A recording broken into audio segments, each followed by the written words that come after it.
Yeah, there you go. Bishop b1. And now don't push the h pawn because black queens with a The check. only move is to take, and he takes it. King takes, and now h6. Chess is so beautiful, yeah? King a2 he played. Just making sure that there's no check when white queen's on h8. It's precision. But still, I think I'll reach that position, yeah? Oh, draw! I think we're going to see it. You know, they're going to analyze, and I think they will discuss exactly that position. Amazing stuff by Keymer. Look at the smile on his You face. see that? He pointed d1 and he's saying, I missed it. I missed it. The relief there. And we need to see Jorden as well. Yeah. Beta, please move. And Jorden is like, you were so lucky, man. You had that resource. I think the safest is to get your king. Oh, he's safe. Now he's going to get the king. He gets up b4 and he starts marching with his king.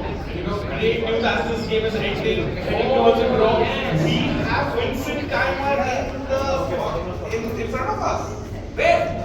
He's signing all his cards right now. And all the kids rushing to him. Got it. And hopefully he will. All the kids are actually giving their autographs and pictures from the Very opposite draw. Vincent Keymer is the champion of the Contour. And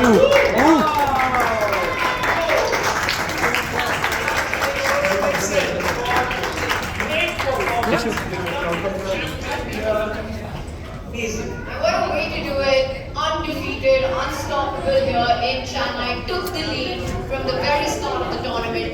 Never lost that. And even in difficult moments, had that champion's mindset. Huge congratulations to Vincent Keymer.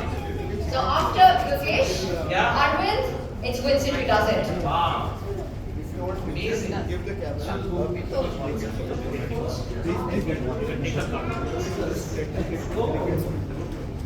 Truly a global event. Yeah. We might have other stars coming in next year as well. Whoever wins the Chennai Grand Masters goes ahead and wins another important event.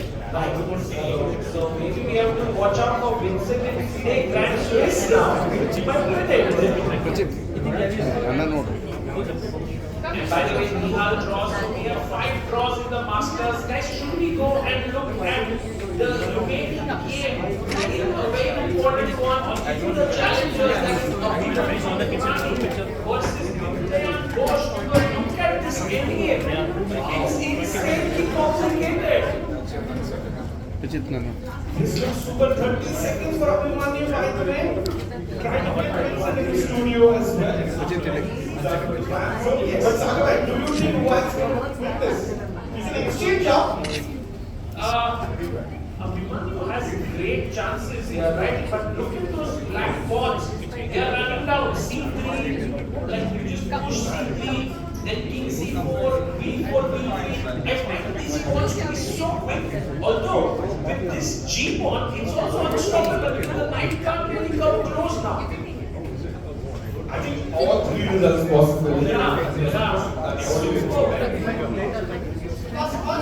possible, but I think if I had to pick a color, it's got to be white with G4, right? The outside passer that's there, you start pushing it, you can always sacrifice your own rook. And also, don't take about that black knight is not ideally placed as a difference between G and the G pawn.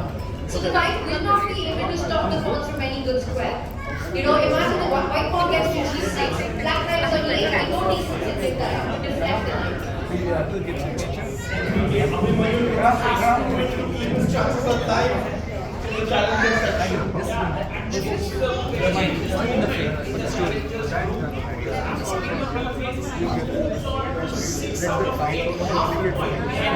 And he's trying to set exactly that idea up, Sagar. G pawn moving forward, G5. If you go C2, Abhimanyu will defend that from queening. Let's just show this line really quickly on the board. The idea, rook goes to F1. Let's say you go king C3, G6, knight E8, and now, or knight E8 or knight F5, and now D6. You're again just deflecting the knight, and then the file theory comes into play. The pawns apart by 2 files, and that's advantage white. So Vincent clearly has to be super careful because this natural line which you just mentioned here, Tanya, is in white's favor.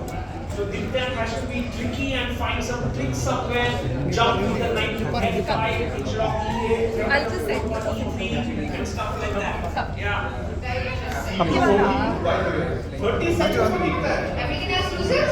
Yeah, everything else is lost. Oof. And C2 is a move that you want to make, right?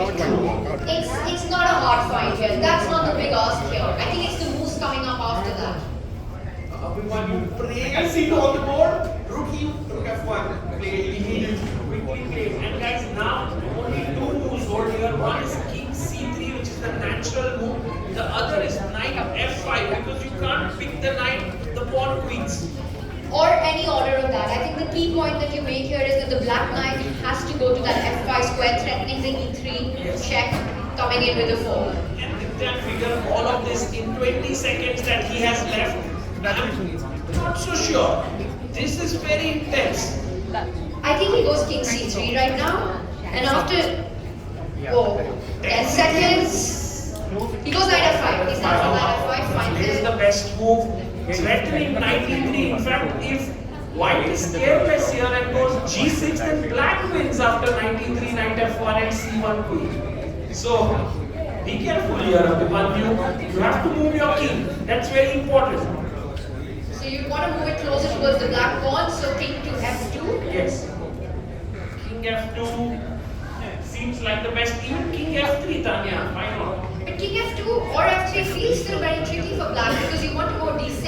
And I think the idea revolves around black going back with his own king to stop d6 from happening. Goes king h3. Like, I'm not interfering with my rook's file nor rank here. King h3. Good move. That rook is diagonally towards the knight.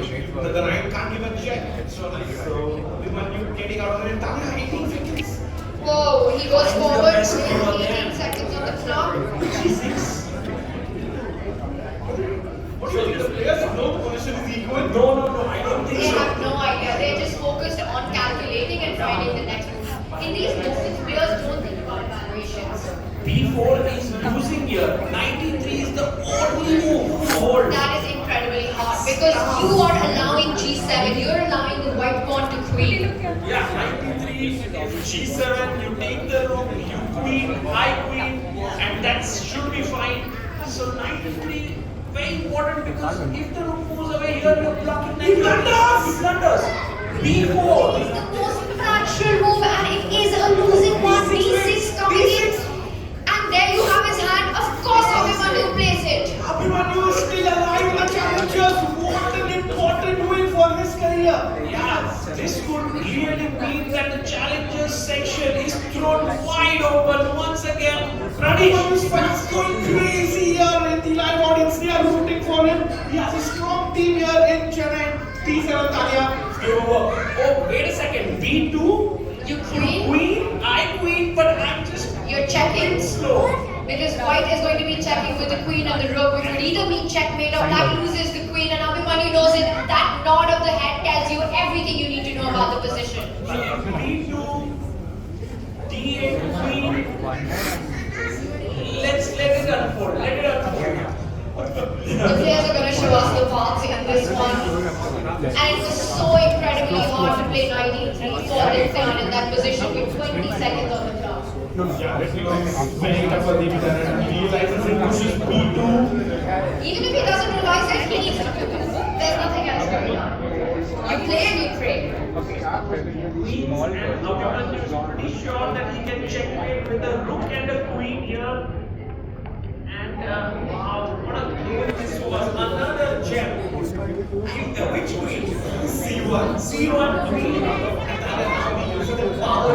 Queen and the rook giving checks together in conjunction. And the point is, if you give a check from the c5, black is forced to put the king on d2. Because otherwise you just lose the queen. And then you follow it up with checks with the rook. Abhimanyu will find a direct mate. Maybe not a mate after king. The best move perhaps is to actually take the knight. Doesn't go for it, Sagar. This queen a5 check. Oh my god. So he wants to pick up the knight on f5 if you go king d3 with a check. King King C2 is your blunder. King C4 is a blunder. Process of elimination.